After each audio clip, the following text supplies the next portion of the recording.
right, now welcome to the second half of our 90s Throwdown with Sticky Nicks. Oh, we got another guest. This is Bosco B.A. Baracus. Hey, Bosco. What's up? Well, maybe he has an opinion on our next question here. Let's hear it. Better fad, Beanie Babies or Pogs? Do you like Beanie Babies or Pogs, bro? What do you think?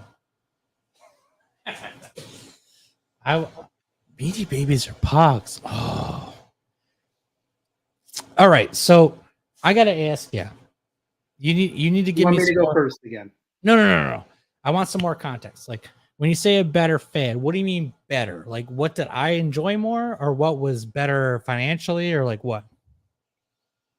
I didn't think that far into it. Well, here you go. We're on the clock. What? Okay, so I guess it would be which one you personally enjoyed more. I guess it's it could go either way. As a culture or you personally. It's whichever you. I mean they whatever it means to you. What? You're a counselor answer of me, Nick. But how do you feel about it? I personally liked Pogs.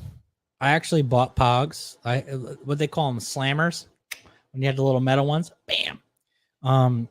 So at that time, which was early 90s. So we were talking 92, right? 93. Beanie Babies were crazy. As someone who collects things, I don't know, it's hard to see, but I have like a lot of toys still. I never bought a single Beanie Baby. However, I was in the realm because I bought action figures and I played Magic the Gathering and stuff like that. For me, Pogs, because there was actually at least with Pogs, there was something to do with them. Like it was a game. It was kind of like, I guess, like 10 years later, Beyblades or whatever. Like you'd buy the Pogs, you'd have like these different things, and you have the slammers, and you play. It was a game. It was like playing dice or whatever. So I would say for me, Pogs. What was more popular? Probably Beanie Babies. I think obviously they both have gone into. They've both gone in the dumpster because none of them are worth anything at this point. No. But I remember Pogs were so fun because like you go in the comic book store, I'd be buying like a box of like X-Men cards, and they'd have like, oh, look at these OJ Simpson Pogs, and they'd be in the sheet, and you'd have to buy them, and you pop them out, and you could have OJ Simpson Pogs or Simpsons or whoever the fuck it was. Beanie Babies were huge at the same time. What's ironic about it is like I was collecting comic books and stuff at the time, and they were the same level, like of people that would enjoy them. But the Beanie Babies were like the moms and the kids and stuff. That was something they can get into that was similar to what we were all into already. So it was like this really interesting thing where like they're kind of in our world, but yeah, it's also trash. Like I thought they were trash. I remember like 8th grade. I really liked this girl. And at the Piercing Pagoda or whatever it was, they had Beanie Babies and they had like these little gold bracelets. And I was like, I really like this girl. I'm going to get her name put on a bracelet. And it cost me $15, which I saved up for my paper route. And I bought it. But they had the Beanie Babies. But I gave her that and she didn't give a shit. But you give someone a Beanie Baby and they were like, oh my God, like it's amazing. I'm like, no, bitch, like just buy the Spider-Man comic. Like Superman just died. The death of Superman. This is the same wall. You go to that little thing where they have the Beanie Babies. You walk 5 stores down. Death of Superman sealed for $50. Like, oh my God, that's like 3 weeks pay. I gotta get that. So I get where people are coming from, but for me personally, I would have to say Pogs because it was interactive. Like if me and you were 10 years old and we had Pogs and we had slammers, we would play the game. Boom. I remember. I remember in fourth grade, my friend had a birthday party at the arcade. That was another one of those things. The mall, the Yes. arcade, uh, Yes. you know, big '90s things. What I'm trying to think of that tag. What was the tag where you the electric tag where you would shoot each other with the electric with the laser tag? Laser tag. Laser tag. Yes. God, my brain and my mind is just going. Uh, I remember my friend had a birthday party at the arcade, and I had all these tickets I got. And you pick a prize, and there was this heart, and I'm like, I had a crush on this girl, fourth grade, and I had a crush on this girl. I'm like, I'm gonna get this heart for her, and I used all the tickets to buy it, and then afterwards I get home, I'm like, what the fuck am I doing? This is a bad idea. I never gave it to her. I'm like, this is just not smart. Like, it was ugly too. But what an arcade heart? Like terrible. I mean, what a waste of tickets. I could tell you, man. Like, terrible prize. All the prizes were bad though. Oh yeah, of course. They still are. If you go to any of these Dave and Buster's or whatever, it's terrible. Yeah. But when we were like 9, 10, like this was Mecca. Right. Like at this mall specifically, there was the comic book store, which we always hung out at. And what was crazy is that these guys had a wrestling ring. So the guys that owned the comic book store had a wrestling ring, and they had a small independent, I think they were called NBW, New Breed Wrestling, in upstate New York. Are you sure you didn't grow up in Alabama? No, bro. Yeah. I'm telling you, these are the best years of my life, of most of our lives, I would imagine. And you go to the comic book store, and we buy our comic books every week, and they had, oh, guess what? On Saturday we're having this wrestling match. We own the company. It's this guy and this guy and this guy that run the comic book store that are running the wrestling thing. You're like, oh my God. So we know everybody. We know you guys. We can go backstage. So what we would do is my dad would take us to the mall, and we go and watch a movie, and then we go down and hang out in the comic book store for like 3 hours. My dad would go to the brewery, and he'd sit there. He's like, oh, you guys want to? No, that's what it was. All about that. What are we talking about? The arcade with the wrestling ring. Yes. And so the arcade that was in the mall at the time, they did something crazy. They gave you 3 credits per quarter. Now, every arcade everywhere else was 1 credit per quarter. But if you were in this mall, 1 quarter gave you 3 credits. I literally remember sitting there when Mortal Kombat came out as a kid and watching people play Mortal Kombat. And I'm like, this is amazing. And then you get to play, you put a quarter and you get 3 lives. Like you can play for 15 minutes. It was the best. And then they would have, I mean, this is real. Like you go on Amazon, there's documentaries about it, and it's kind of like makes me feel old, but I don't feel like we're that old, but I feel lucky that we grew up then. It's amazing. You go in there and, oh, hey, they just got Mortal Kombat 2? Holy fuck! Mortal Kombat 2? What? And there was a crowd. There was like 15 people watching people play Mortal Kombat 2. 25 cents for 3 lives. Fuck. And then it came out on Sega and whatever. I think it was on Nintendo. It was like they had a blood code. You had to have a blood code. That would blow my mind. When an arcade game would come out on Sega, you're like, this is too much. This is too great.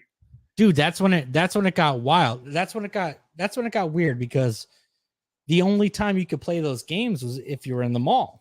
Right. Right. And we were at the back half of it, right? You know, if we're doing a golf metaphor, we're in the last 3 holes. So we're kids, we're watching it. Oh my God, Mortal Kombat 2. There's all these fucking older, like 14, 15-year-old kids listening to Metallica with their long hair, and we're sitting there like, oh my god, I can't wait to play. And then you get up there and you get smoked and you sit back down. But then it came out on Sega, and it's like, and I'm like, I became a professional in Mortal Kombat.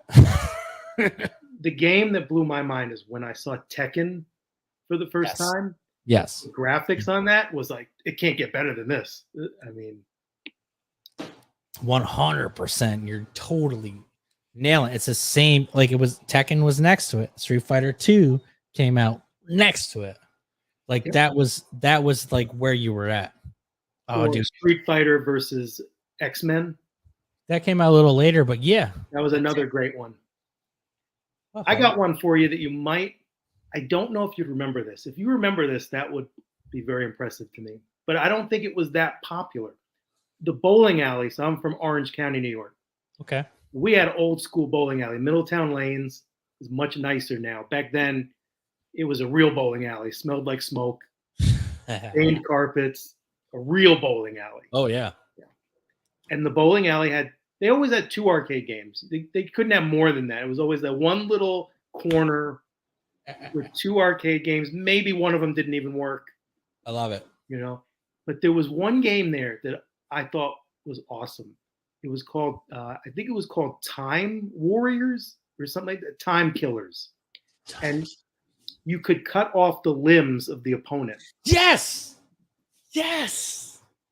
Yeah. You remember that? So you could have your arm get cut off, but then you still keep going. Yeah, there's one dude. The one dude, his arm was a saw. Yeah. Yeah. Time Killers, that's what it was called. I don't think that ever came out on console. I think that was just arcade. It was like, because I remember specifically that arcade that had the Mortal Kombat 2. It was what was the dragon one? The cartoon. Dragon Lord or something, you know what I'm talking about? Yeah, something like that. Dragon Quest. Right? Yeah. Something Quest. It was that, and then they had that one, Time Killers. And you can chop off people's arms and shit. And legs. You could be on like one leg. Yeah. Dude, that was so fucking awesome. Dude, some of the best memories, and this is why my brother's a wrestler, is because we spent so much time, like every week or every other week, we go to the mall. It's very mall rats-ish, right? If we go to the mall and my dad would give us $10. There you go. We go get $10 in quarters and we play for hours. And we play those games. We go to the comic book shop, hang out with those guys. We go and get a slice of pizza or 2 slices of pizza for $1. Eat those fucking slice of pizza, and then we go in the arcade for three plays for a quarter. We'll play Turtles in Time or whatever it was. Turtles in Time. Or the Avengers game when it was like, I think it was like Captain America, Hawkeye, Vision, and Iron Man or Punisher or Spider-Man, whatever it was. Or the WrestleFest, Royal Rumble one. Forget about it. Oh. Like you're talking about all the good ones. Yeah. And that's what we would do. And that would be our whole Saturday. And it would be the greatest day. Every day, every weekend was the greatest day. And that's why we still talk about it. That's why we're talking about it now, 30 years later. And if you ever get my brother on here or any of my friends from when I was like the guys that do the podcast went on Tuesdays, like that's what we talk about. Is like, remember when we were 11 or 12 and your dad bought, like, hey Nick, remember when your dad bought us a tent? And we sat in your backyard and we ran an extension cable out and we played GoldenEye in the tent and ordered pizza. Like, you're right about the free game thing. It was the best too when you get to the game and somebody already had put the quarter in, or there was a quarter sit like in the little that little, and you're like, yes, I'll be honest with you. I definitely would go through the whole arcade and put my fingers in the coin slots to see if there was any quarters in there. Yeah, I remember that. Dude, and to multiply it, I don't know if you had a roller skating rink, but my aunt, she ice skated. Yeah. Not my aunt's best friend, her family owned the roller skating rink. It's still there today. They're still super successful. So when we were kids, we'd go there, we'd roll around, And in the back was the arcade. So I'm like, Aunt Marianne, give me like $5 to play. And she's like, no, you can't play Mortal Kombat. That Mortal Kombat's so bloody. I'm like, so what? Let me play it. Just give me some money. And that's what we would do. Like, we roller skate a little bit. Fuck this. And we go back and play arcade games. Like, that's what it was, baby. Oh, man. I miss that innocence, bro. I wish we could. Yeah, man, definitely. It's funny. Better. Then these are just two classic 90s sitcoms here: Seinfeld and Friends. I'm gonna have to let you go first because I'm not a fan. I liked riding in cars with comedians that Jerry Seinfeld did. Correct. As far as Seinfeld itself, I know this might, rub people the wrong way. I wasn't a Seinfeld fan. I wasn't. Me either. Yeah. I never understood I thought it was good, but I never really, I thought the characters were kind of annoying, actually. Yeah. Really like Seinfeld. Really. Kramer maybe had a couple entertaining scenes, but overall, I wasn't a Seinfeld guy. But as a stand-up, I think Jerry, there's no taking anything away from Jerry Seinfeld as one of the classic stand-up comedians. He's one of the greats. But as a sitcom, Friends 100%. Me and my family, that was one of the things that we could all sit down and just watch together. My mom was a big Friends fan, and I think we all loved it. So yeah, I'd go Friends. So you watched Seinfeld and Friends with your family. So is you Friends we did. Okay. And now your like nuclear family is you, your mom, your dad, and brothers and sisters? So growing up, it was me and my mom, my dad, and two younger sisters. Okay. Erica and Sammy. Yeah. So you guys never really watched Seinfeld? No, I don't think any of us really. My dad might have watched it by himself, but maybe. Well, we like Curb Your Enthusiasm. That's interesting. But Friends was like the one show, back then, again, we're talking about then, not now. You had to watch it when it came on. So we all watched it. We would look forward to the next episode and watch it together. And then, everybody would, I'd go upstairs and play Nintendo or whatever. My sisters would go do whatever. But that was like the one show we all enjoy together. So am I allowed to ask how old you are? Yeah, I'm 30. I think about 39. Oh, so we're the same fucking age. Same. Okay. So my response to this would be, I didn't have cable until I was out of high school. So I never really watched any of these, other than the four normal things like NBC, Fox, CBS, and ABC. That's what we got. So obviously Saturday mornings, Fox Kids, bro. X-Men, Spider-Man, you call it. Friday nights, ABC was Family Matters and that kind of stuff. I never really watched Seinfeld or Friends when I was a kid. I want to say that I watched more Friends than Seinfeld because I go to my, no pun intended, my friend across the street, they had cable and they loved Friends. We watched Friends. You watched Friends with your friends? I watched Friends with my friends. I watched Seinfeld with my Seinfelds. I didn't like Seinfeld as a kid when I was 10, when it came out, 10, 11, 12. When did it come out? 93, 95, something like that? We're 90, probably earlier, 93, 92, 93, probably something like that. Right. So we're talking 12, 13. I wasn't, and this kind of dials back to what we were talking about earlier with the AOL stuff. I didn't have cable. So when I got my hands on a computer and I was going on AOL all the time and on the internet all the time, that's what I was into. So I never really got to enjoy some of these sitcoms because we didn't have it. At my house, we didn't have it. We had one TV and my grandmother was a Nazi about it. You know, like this is what she's watching. That's it. It was Murder She Wrote, and that was it. That show was on for like 50 years. I know. But dude, if you want to, I can literally have a conversation about 90s what's that show? Days of Our Lives. I could talk all about Days of Our Lives because I watch it every day. My sister was a fan of that. Yeah, like I know all about Stefano and whatever. John and Marlena, right? Is that the two? Yeah. Dude, see, you know what's up. Well, that was her show when we went. Me and my family. I'm sorry. I don't know if you can hear that sound. Okay, it's from the phone. My family. We went to California when I was younger, probably end of middle school. I think we went to L.A. and we went to where Days of Our Lives was recorded because my sister was such a big fan. And the guy John Black, right? That was his name, John Black, the character. I don't know.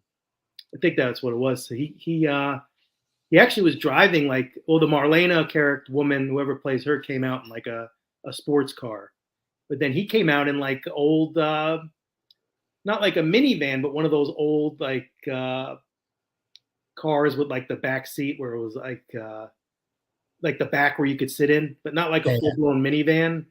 Right. And he stopped and he took a photo with my sister and that's awesome. Actually, he didn't get out of the car. She took a photo of him. I think he signed some stuff, but he talked. I guess he played in like minor league baseball in upstate New York or something, and he was just talking to us like a regular guy. It was pretty cool. Yeah, yeah. I didn't really have that. But however, like my best friend across the street loved Seinfeld. Loved it. I never got it. I always thought it was dumb. In the last year with the last COVID thing and everything, we're sitting at home. I was like, you know what? Let me watch it. And I watched, I think I'm on like season 4. And I get the appeal. Because I have the ability, and I'm sure you do too, but I have the ability to kind of be like, hey, this is 1993. I'm watching it as if it's 1993 and the jokes, like whatever. And I get the appeal because I really do and did like the characters. I don't think when I was 11 or 12, I could have even processed what they were talking about. But now I definitely get where Jerry's coming from. I get where Elaine's coming from. I get where George is coming from. I like it. I like it now. Like I started watching it and I'm like, you know what? I get it. But when I was a kid, I loved Friends. I loved Friends. I actually bought the Friends soundtrack as one of those what are those what they call it, Columbia House. Columbia House lets you buy 12 CDs for a penny. And one of the CDs I bought was a Friends soundtrack. I really did like Friends. I'm gonna say in this particular situation, I preferred Friends.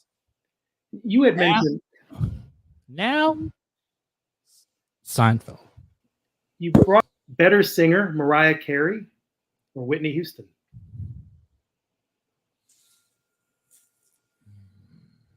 Whitney. Oh, better singer? This is tough, man. Like they're two totally different things. I want you to tell me what you think. I knew that was coming. Yeah, of course. I want to hear what you think. My sister is a huge Mariah Carey fan, so I feel kind of swayed in that direction. Okay. Whitney Houston, that national anthem.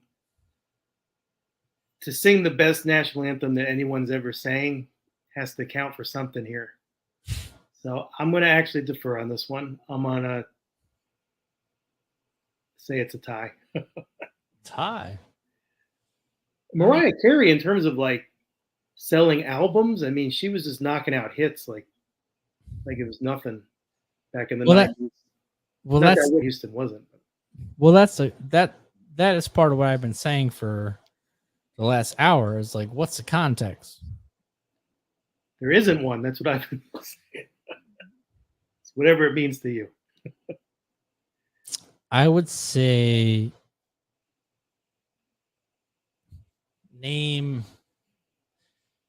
3 Whitney Houston songs and name 3 Mariah Carey songs. And I am going to bet that you can name 5 Whitney Houston songs, and you probably won't remember any Mariah Carey songs. I'm not good. I'm not good with song titles. So, I mean, the first one.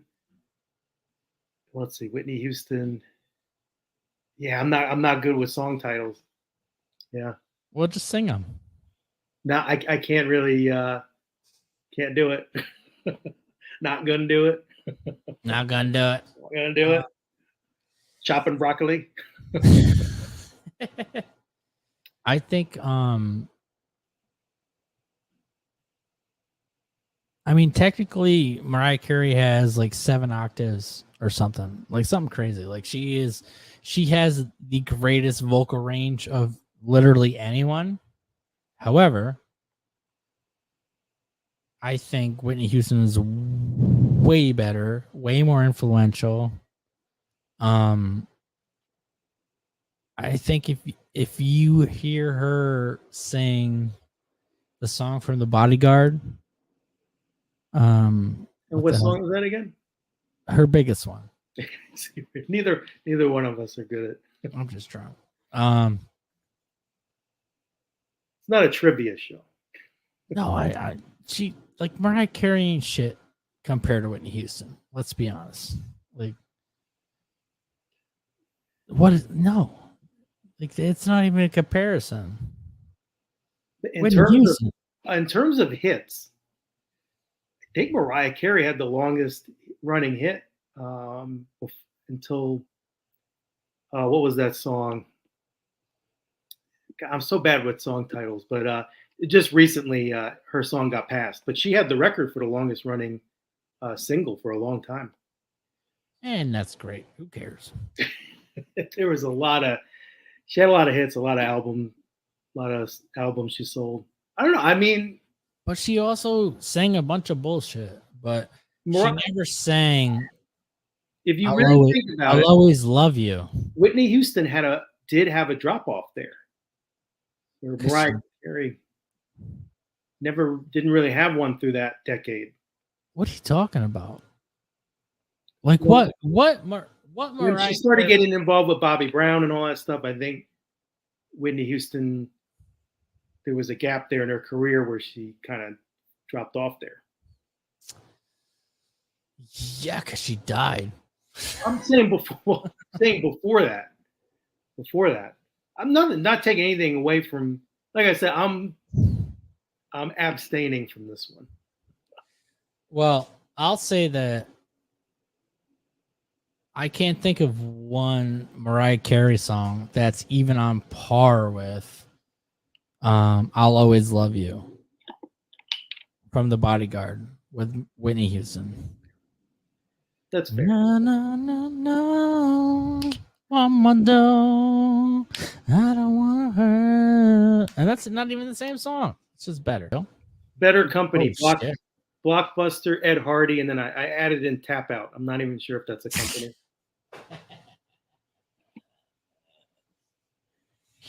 I mean, what does that even mean? Better Company.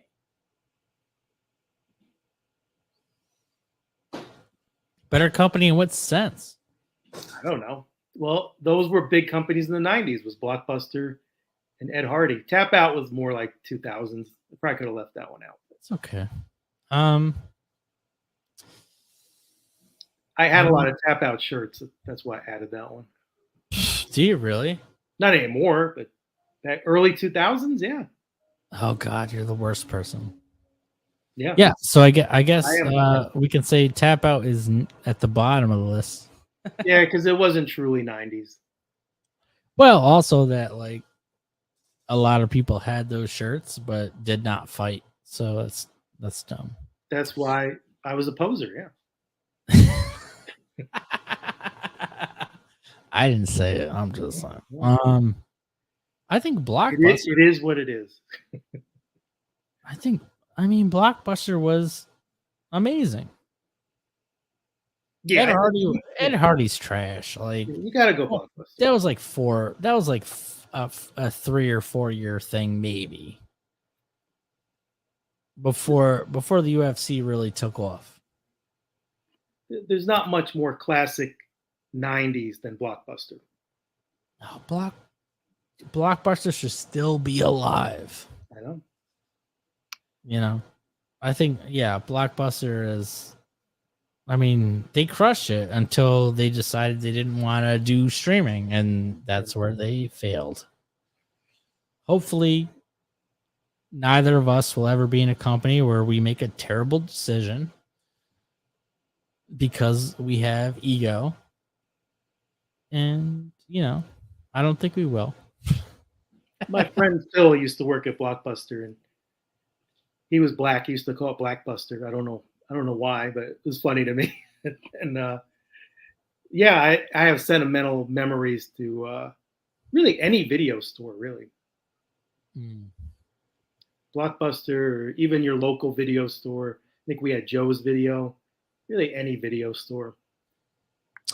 Yeah, I remember specifically we had a little local shop around the corner that we would go to, and I think it would be a little more expensive or close to it. They wouldn't have all the benefits of Blockbuster, right, like the rent 2 get 1. Did it have the hidden porno section with the little whatever they put in front of it?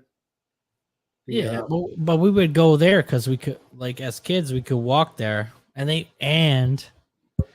had Nintendo 64 games, and so you can be like, "Hey, I really want to play GoldenEye," and the guy would be like, "Well, it's been rented out," and he'd be like, "Hi," I'd be like, "Hi, like, can I put my name on the list?" And they put you on the list, and then they call you, your house, and be like, "Hey, GoldenEye is available." And then we'd run up the street, and we get that, because a Blockbuster, you'd have to get your dad to drive you there. And he's most of the time he's like, "Nah, fuck that shit."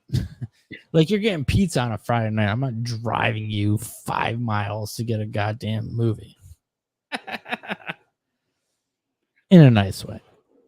But I think, I don't.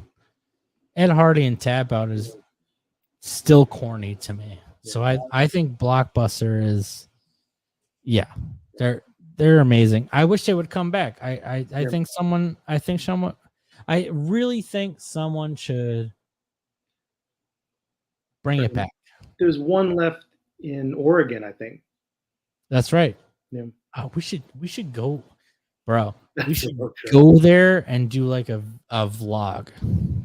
Is pretty far away, but I would love to do that. I don't know if I could do that because it's in Oregon. I mean, but it's a great idea, though. Yeah, whatever. We don't have to. I'm just saying. You don't have to. You peer pressure me to go to Oregon. We don't have. If you don't want to, we don't have. It's not even in Portland. I don't think it's like if you're gonna be such a bitch. But no, I mean, I feel in the middle of nowhere in Oregon. It's probably like right on the Crater Lake. Yeah, I mean, it's obviously in the middle of nowhere. It's terrible. No, but it's a very Oregon thing. That is the most Portlandia thing that they would have the last Blockbuster. All right. I think we're down to the last. There's literally an entire documentary about it. About the Blockbuster? The last Blockbuster. Yeah, I think it's on Amazon or Netflix. I'm not sure which one, but I watched it. I think I will watch that. I won't go to Oregon with you yet. Maybe one day. I'll go without you. I'll watch the documentary. You could go. I'll be like, hey, and I'll get like a little puppet, and I'll be like, hey, like a little marionette. I'll be like, hey, this is John. John's with me today. You could go, and I'll be here. That's right. Doing the show. Live streaming it. Yeah. All right. More annoying, frosted tips or AOL dial tone? Whoa. That is savage. That they're not even in the same decade. I don't think. Well, frosted tips was like late 90s. That was around Sugar Ray. So AOL dial tone, dial sound. That would have been that decade. Dude, you fucking you just hit a grand slam with this one. This is like, that's wild that you thought of this.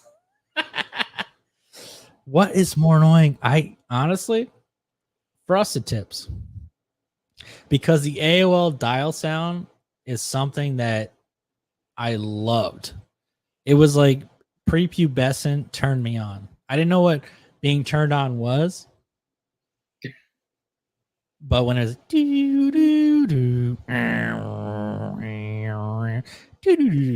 like, I was like, oh, I can't wait to get online and download Spider-Man pictures and get in a chat. Get in a chat. I literally spent 6 months pretending I was Hulk Hogan. Like I on AOL, I had a profile called Terry Bollea, and people would message me, and I'd be like, "Yeah, I live in Clearwater, Florida." And I was like 11, but I also had frosted tips. Right. You know, it's kind of hard to vote for one when you were part of the problem. I did both. These two things were like, you basically just nailed like 27% of my personality when I was 11 years old. Yeah. I'm going to cue my high school photo if I can find it. High school yearbook photo. I definitely had frosted tips in my yearbook photo. Bro, when I was 17. It was 2001. Yep. That's when I graduated high school. I had a marine cut, and I had the little fluffy, like the front, the front thing. And I would change the color of my front wave: blue, red, purple, gray, green. Oh, you were. And you were one of them. I thought I was an NSYNC, bro. Oh, what was that store in the mall? Did you go to? I can't remember the name of it. There was one that always had the hair coloring, and the T-shirts. Remember all the T-shirts that they would have on the wall? Hot Topic, maybe. Hot Topic. Did you go to Hot Topic? Yeah, I had about 3 years of my life where I wore Jenkos and. Yeah. But after I got out of that and I got in the Abercrombie phase, I definitely had frosted tips in the front, and I would change the color. And I worked at in South Carolina when I was 18. I worked at one of the it wasn't Foot Locker, but it was another shoe store. So I always had the Adidas with the different colors. So if I had a green striped one, I'd wear those, and I'd have green on my hair. And I'd wear I had the armband. I put the little armband on. Back then, that's all you had to do to make something cool, is have it in different colors back then. I was so handsome. Like when Apple had all the different colors, that was all you had to do. Just have different colors. That's all it took. Yep. And it's funny you say that, because before I moved to South Carolina, I worked at CompUSA for years, and we had Apple products, and we sold those iMacs with the different colors. And then when I went to South Carolina, I worked at a Staples, and we had the same thing. So I'd be like trying to sell them, like, yeah, but you're like, you really like blue, right? Like, we have it. Like, it's an extra $100 for the blue one. It's extra $100 for the blue one. They're so rare. Next year we're gonna do red. Whoa. It's like you invented the color. Yeah, it's wild. It was so fucking wild. And you know what the big selling the big selling point was, is like, we figured out how to this is way before Siri, right? We figured out how to make the Macintosh like speak. Like it would recite what you typed. So we would have it type like, please buy me, I'm a blue Macintosh. I'd be like, look at how intuitive this machine is. And I hit play and they'd be like, oh my God, I'll pay $1,500 for this thing for my kid to go to SUNY New Paltz. Or whatever. There's 64 SUNYs, so whatever. My favorite part of that whole thing was you said I was so handsome. I was, dude. I was like 140 pounds. I was ripped, and I had like cool sneakers and cool hair. I had jaw. I had a jaw. I tried doing the blue one time, but the blue hair. I don't know. Like I was at Hot Topic. I got the blue coloring for the front, and now talking about comedy clubs. Actually, when I worked in West Virginia, I tried dyeing my hair. I think I was trying to go for like brownish, like blonde brown. I don't know what the hell I was doing. So I dyed my hair. I went to work. They were merciless. Do not do anything to draw attention to yourself when you work at a comedy club. Never. And that whole day, they just, I'm sure I got a lot of Carrot Top joke. I mean, it was terrible. I went home. I bought black hair dye. I dyed that shit back the next day. They knew why. They knew. That's hilarious. Yeah, that's fucking hilarious. I don't think I ever dyed my hair again after that. I used, when I was like in 10th grade. It's right when 11th grade. It's right when the Eminem first came out. His first album came out, so I bleached my hair, and I shaved it up the sides. I had like a military cut, and my grandmother. This is a true story. My grandma, I came home with my hair bleach blonde, and she goes, "You look like an eraser. Are you gay?" I'm like, "No, like Eminem, like Eminem." She's like, "Oh, you look just like Eminem. Get rid of it. Get rid of it." That's what every New York grandmother, they've all said that before. Get rid of it. Get rid of it. Well, you might not know this about me, but my grandparents raised me. So like off the boat Italian and then off the boat Irish. And my grandmother cut my hair until I was in 10th or 11th grade. Like I didn't go to a barber. I wasn't allowed to get haircuts from her. So we, in the kitchen, get down on your knees. And she would, I had the part to comb over. I had long hair back then. And as soon as I dyed it, she's like, "You better get rid of it. Shave it." What are you, gay? You don't want to. We don't do that. we don't do that. You look like an eraser. What the fuck? Did you? Yeah, I did though. I mean, I had blonde hair from here up. I looked ridiculous. She wasn't wrong. Right. But also, like, get off my back. I'm just trying to like be myself. Ooh. All right, last one. Clear Pepsi. What are your thoughts? I mean, did it taste as shitty as regular Pepsi? I don't remember ever drinking clear Pepsi. Yeah, me neither. I just remember it being a bad idea. So what was it? Like it was like Pepsi, and they just pulled the Pepsi Cola just pulled the coloring out of. Yeah. It didn't taste the same. It's like when the M&Ms, like if you have the brown M&M, it tastes more like chocolate than like the yellow or the blue one. It's like Pepsi didn't look like Pepsi, so even if it's the same, it'll taste different because your brain, like, remember ketchup? They had purple ketchup. So it's mental. It is. Purple ketchup is definitely mental. Yeah, because it's the same recipe. Yeah, it was the same recipe, but they made it clear. It was just a bad idea. Well, Sicky Nicks, thank you for being on the show. And we got to do this again. This was a lot of fun. Well, All right. I mean, I have a couple other things for the 90s bullshit if you want to keep rocking. Yeah, I mean, I would, but the things that it's going to take a long time to download it because of the length of this. We're over Fair 3 enough. Fair enough. It's time for the chop up. Yeah. Oh, hey. Right, and that was Tough Tackle for this week's special edition with Sicky Nicks, the 90s Throwdown. 90s Throwdown. Get it. Have a great week, everybody. That's your show. Ladies and gentlemen, Fuck you. you are now listening to Rewind That Radio. Rewind That Radio. You were listening to Rewind That Radio.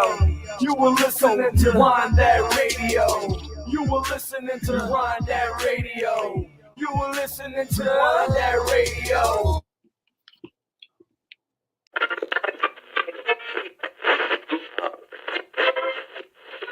Let's see it.